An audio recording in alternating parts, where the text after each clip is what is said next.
Welcome back to another video. This will be regarding transferring 3D models from SolidWorks to Blender.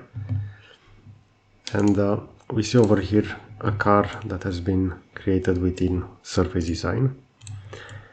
And I want to transfer this within Blender. So the best option would be to use the GLB file format. So I will go up to File, Save As. And over here I will search for the extended reality binary file, which will be GLB. Let's say that this will be car1. We can also go within options and we can choose if you want to export the views or not.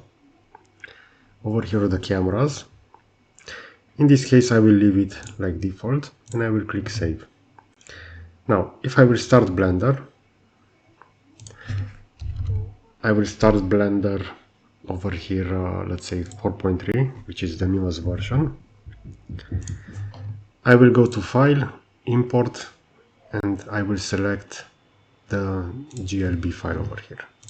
On the desktop, we're going to have the car, which will be 8 megabytes, and I will click Import. And as we can see over here within the newer version of Blender 4.3, there are some problems regarding the add-on regarding GLB file import. So I have added over here the camera, which is from SolidWorks, this camera, but the model hasn't been loaded. If I will start, for example, Blender 4.0, and I will do the same with import GLB on the desktop, car1, we're gonna see that now we didn't receive that error and we have the car geometry over here. So if I will delete the default cube, we're gonna see that the mesh will be loaded over here. So the main advantage of using GLB file over STL is that, for example, if I want to split the geometry of the car over here, if I will press tab to go to edit mode, I will select a dot over here and I will press Ctrl and plus in order to expand the selection. This will only expand within the feature that represents the door. And now I can press P in order to separate by loose parts. And now the door will be individually selected. So as you can see over here, the door had the following geometry. So this is a split line. And we see over here the dimensions.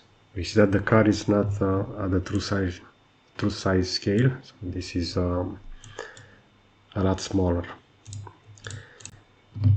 But now I can go ahead and start animating this. For example, I will hold down Shift and right click over here, go to Object, Set Origin, Origin to 3D Cursor, and this will enable me to open the door over here. And now I should also link the other components to the door, press Ctrl P, keep transform, and afterwards I have the possibility to have those elements associated with the door to follow the model along over here. We see another geometry on the inside, so I will also add that. If I will now press Alt and H, that will unhide everything. And I can do the same with the following models over here. For example, with the door, window, with the mirror, and with this one, I want all of those to follow along the car door over here.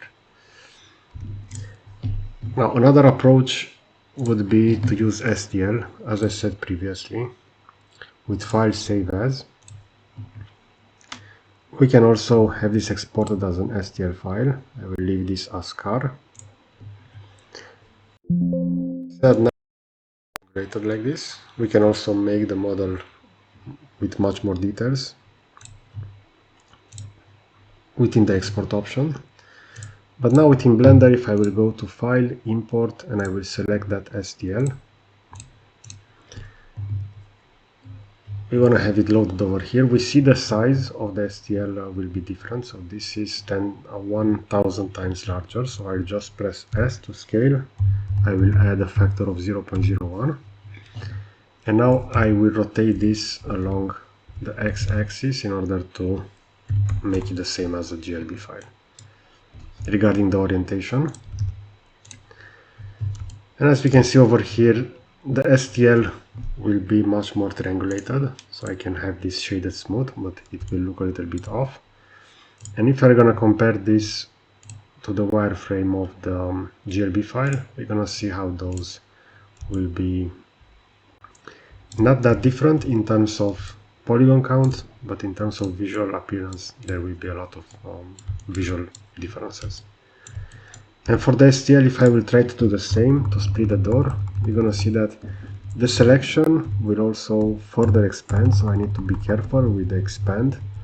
While for the other model, the selection will not expand beyond that selection. So, for example, over here I'm still pressing Ctrl and plus, but that will not further extend, because all the individual features that were created within SolidWorks will be imported as an individual surface, as you can see over here. Okay, so this is how you can transfer files from SolidWorks to Blender using the GLB file format. I hope you find this video useful. I will position a similar video over here on the left side, and I will also add a subscribe button to the right. So that's it. Thanks for watching.